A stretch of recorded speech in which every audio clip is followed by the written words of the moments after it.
wabarakatuh. Halo Sobat Ngopi Lovers, ngobrol penuh inspirasi. Gimana nih teman-teman di rumah, sehat? Semoga teman-teman sehat selalu, diberikan rezeki yang melimpah dan senantiasa dalam lindungan Allah. Amin.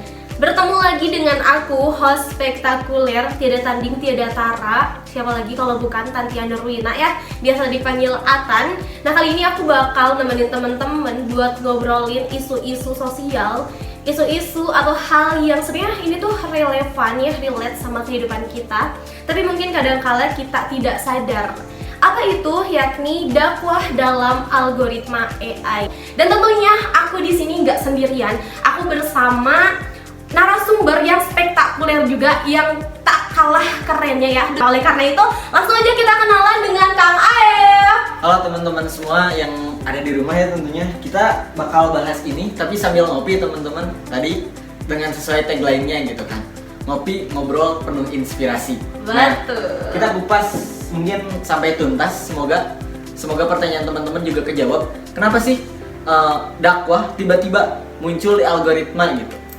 Mungkin kita akan coba urai dari hal yang duniawi sampai ukhrawi gitu. Oke teman-teman, nih sebelum kita memulai perbincangan nih Kang Aep ya, alangkah baiknya kita kenalan dulu, karena ada pepatah katanya mengatakan tak kenal maka Taruh. Iya betul, kirain mau bilang tak sayang. Taruh nih. Oke, gimana nih kabarnya Kang Aep, sehat? Alhamdulillah baik. Gimana dengan presenter sendiri? Alhamdulillah baik sekali ya, meskipun dengan berbagai rintangan, tantangan kehidupan ya, Masya Allah, tabarakallah, tapi tetap semangat gitu ya. Kang Aep tadi kan sudah dibahas juga ya, bahwasanya dakwah itu mengalami transformasi, yang mana tadinya itu konvensional, hanya mimbar dari masjid ke masjid atau tatap muka, tapi sekarang tuh karena ada konvergensi media dan era digital ini bisa melalui media sosial seperti YouTube, TikTok, dan lain sebagainya. Nah, gimana nih menurut Kang Aep sendiri mengenai dakwah di era digital ini?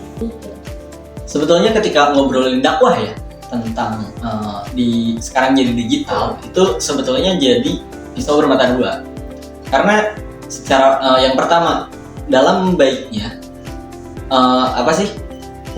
transformasi atau transfer informasinya menjadi lebih cepat, karena kita nggak harus masuk ke tablik akbar yang sangat jauh gitu, efisiensi biaya, efisiensi juga tempat dan waktu gitu kan. Tapi dalam hal yang lain ini bisa jadi propaganda gitu teman-teman. Jangan lupa, karena kenapa penggalan-penggalannya kadang bisa dipakai untuk jadi alat sebuah golongan untuk jadi dukungan ke mereka gitu. Misal penggalan Ustadz Adi Hidayat itu dipotong videonya, terus dipakai ke hal-hal yang sebetulnya nggak ngejurus kepada esensi apa yang dikatakan oleh Ustadz Adi Hidayat.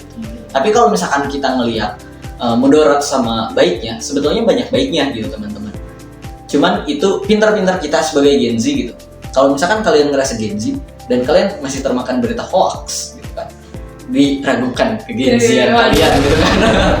Gitu. Jadi memang sebetulnya ketika melihat dakwah di era digital sangat luar biasa. Misalkan dengan banyak ya ustadz yang sekarang jadi gak cuman dia menyampaikan di mimbar saja gitu. Misalkan contoh Wahyudin Faiz, pembahasan tentang filsafat cintanya dengan filosofinya yang dia maunya nuansa Islam dan sangat hangat gitu. Terus ada Ustadz Adi Hidayat yang sangat luar biasa gitu kan dalam hal intelektualnya, itu saya mengakui banget. Saya ngefans banget sama Ustadz Adi Hidayat, soalnya luar biasa keren gitu. Cuman kadang-kala ini digunakan, si potongan-potongan video ini digunakan hanya untuk kepentingan pribadi gitu.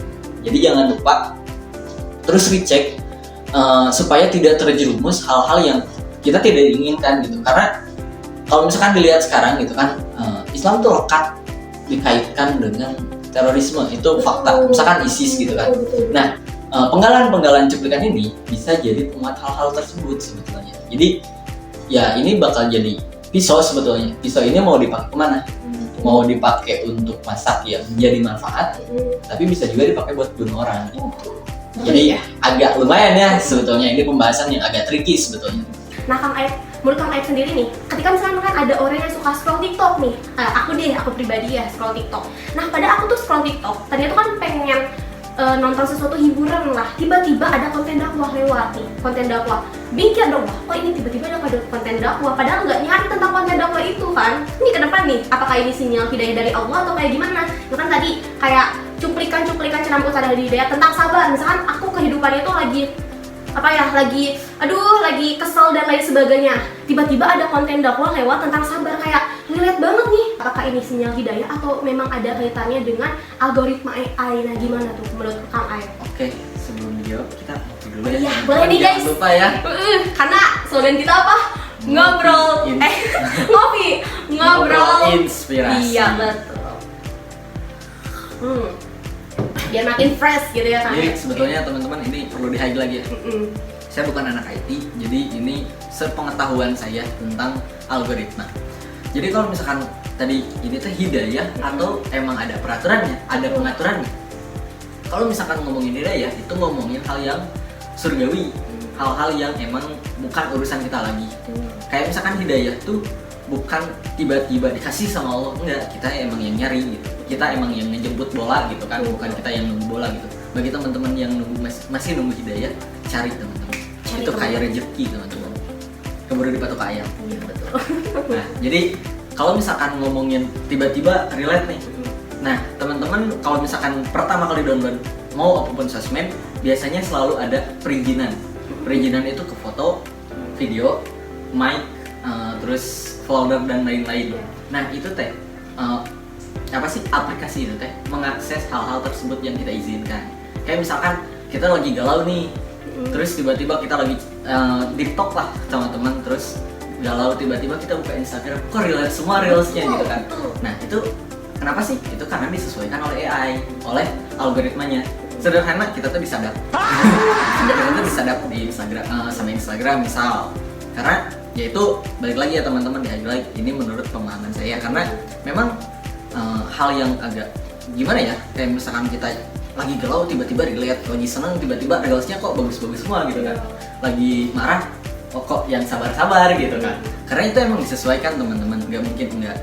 Terus juga kalau misalkan lagi scroll terus tiba-tiba ada konten dakwah, itu bisa juga karena hashtag. Jadi kalau misalkan kita lagi nyari-nyari caption nih, terus dakwahnya tuh ada hashtag caption Islami misalkan, tapi kan ada captionnya gitu yang kita cari.